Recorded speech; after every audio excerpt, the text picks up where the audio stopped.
Every Disney princess movie shows the princess falling for the prince and living happily ever after. It allows the children watching to believe that they too are going to grow up, fall in love, and live happily ever after as well. Although in reality, this doesn't happen for everyone the first time around. Research has shown that 40 to 50% of all first-time marriages end in divorce. I have done extensive research specifically looking at the top reasons for divorce in order to gain more knowledge about this topic. Throughout this speech, I will be talking about the 3 highest contributing factors of divorce. The first one we will be discussing is lack of commitment. The second is infidelity, and finally I'll be discussing how conflict and arguing contributes to divorce. Let's talk about the first contributing factor, lack of commitment. Being committed to your partner is a huge factor in a successful marriage. Lack of commitment can happen when one or both members in a relationship are no longer putting in enough effort. It can also happen when there's communication or intimacy issues. Shelby B. Scott states in her article, Reasons for Divorce and Recollections of Premarital Intervention in June 2013, that the most common contributing factor of divorce reported by participants was lack of commitment. Reported by 75% of individuals and by at least one person in 94.4% of couples. This shows that more than half of the couples that get married end up not being able to stay committed to each other. This is quite a scary statistic. Although there are some ways that couples can ensure they'll stay committed to each other throughout their marriage. For example, if people are experiencing lack of commitment in their marriage, couples could go to therapy in order to help work through this problem.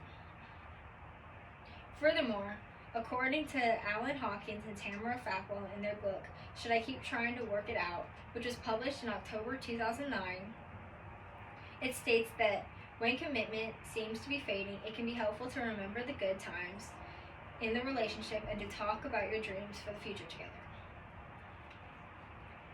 By doing this, people can reminisce over the memories that made them fall in love in the first place, and it can remind them of the reasons why they got married.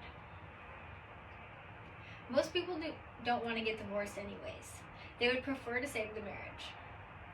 And wanting this is a good thing because every marriage has conflict. It takes being able to communicate, forgive, work hard, and commit to each other in order to create a long, successful marriage. To sum it up, research has shown that more than half of all marriages end due to lack of commitment, but there are actions that couples can take in order to try and save their marriage. Moreover, the second most common contributing factor for divorce is infidelity. For those who are unaware, infidelity is when someone cheats on the person they are in a relationship with. In the article, 5 Common Reasons Couples Divorce, which was written by James Lefevre and published on June 29, 2020, it states that infidelity is the second highest reason why couples divorce. And with the prevalence of social media platforms, it can take place via Facebook, text message, and any other number of ways. The use of technology has helped create many relationships with the use of social media and dating apps, but it has also highly increased the amount of infidelity that happens within relationships. However, even though we are given more resources by having technology, the technology is not to blame for people's infidelity. And this betrayal is a hard one to forgive. It creates trust issues in one's relationship, and in most cases it ends the marriage as well. Although there are courses of actions that people can take if they want to attempt to save their marriage after this incident. Alan Hawkins and Tamara Fackwell wrote in their book, Should I Keep Trying to Work It Out?, the most effective course of action is to go to couples therapy. In couples therapy, they are taken through a process called the process of recovering from infidelity. In this process, people are first taken to absorb and process the traumatic impact of being unfaithful. The second step is to figure out why the infidelity occurred. And the third step is for a couple to decide if they can move on together or if they have to move on separately with the new understanding they have gotten from this process. Overall, infidelity is one of the top 3 most common reasons for divorce, and the use of technology only makes it worse.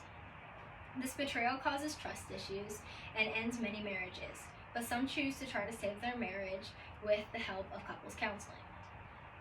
Furthermore, the last contributing factor that we will be discussing is conflict and arguing. A decent amount of conflict and arguing is normal within a relationship, but when it becomes constant, people become unhappy and they start to contemplate divorce. Good communication is an important factor to a successful marriage. When a couple can no longer feel like they can see each other's side or point of view, it makes both members of a relationship feel like there's no positive connections or mutual support within the relationship. The arguments can start to become more consistent and frequent until both members start to resent each other. Shelby B. Scott states in her article, Reasons for Divorce and Recollections of Premarital Intervention, in 2013, that the too much conflict and arguing was endorsed by 57.7% of individuals, and 72.2% of couples had at least one partner report that was a major contributing factor to their divorce. But there are some things that people can do to try and save this marriage before it results in a divorce. Just like my first 2 points, couples therapy can help solve conflict and arguing as well. A therapist can help a couple figure out how to communicate more effectively and see each other's point of views. Moreover, stepping away from an argument and cooling down before it gets too heated is another good way to prevent constant arguing. It can give a couple time to think about what they want to say so they can communicate more adequately instead of yelling at each other. Lastly, it helps for a couple to always fight in person. This is what is being said to each other. This way, what is being said to each other cannot be misinterpreted, and the conflict can be solved quicker. There are many ways to solve conflict and arguing, but this is just 3 of the many ways. It is better at least to attempt to save the marriage before deciding to get a divorce. Now that we have discussed conflict and arguing, let us now conclude this speech. Overall, we have talked about the 3 biggest contributing factors as to why people get divorced.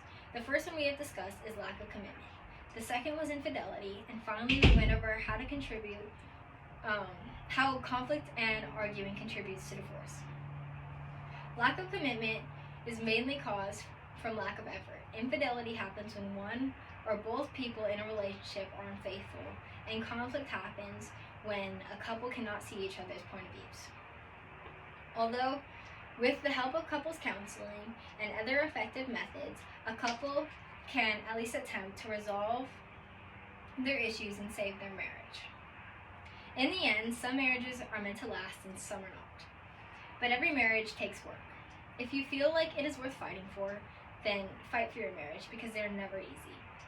However, if you feel unhappy in your marriage and you don't want to be, and you're afraid to solve this problem with divorce, some may think that getting a divorce is a tragedy, but in reality, the real tragedy is staying in a marriage where you're unhappy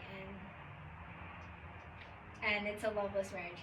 And it may not be easy, but it's okay to go on with your life and find your own happiness.